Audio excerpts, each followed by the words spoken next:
Welcome to Man Does Tech, where I solve the problems you didn't even know you had. You'll start by confirming credentials and where the workbook will live. This matters because permission scope controls editing and syncing.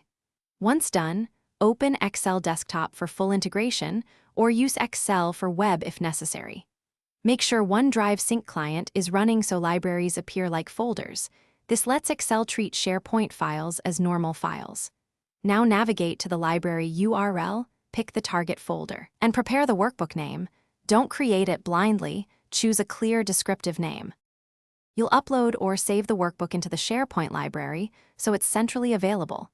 This ensures version control and permission enforcement. Next, in Excel use data, get data from SharePoint folder when you need table-driven queries. This creates a stable connection and shows why SharePoint paths matter. Make sure autosave is on so changes post to SharePoint immediately, and confirm the first save to generate version history. Once the connection is established, test by refreshing a query to validate credentials and file paths.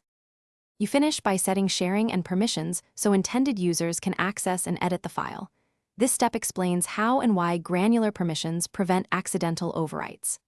Once shared, test concurrent edits to observe real-time collaboration and confirm that query refreshes return expected data.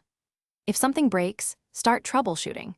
Re-authenticate your account, clear the Office cache, relink or re-upload the file, and verify SharePoint library permissions. That single tip, re-authenticate then check permissions, solves most sync or access failures.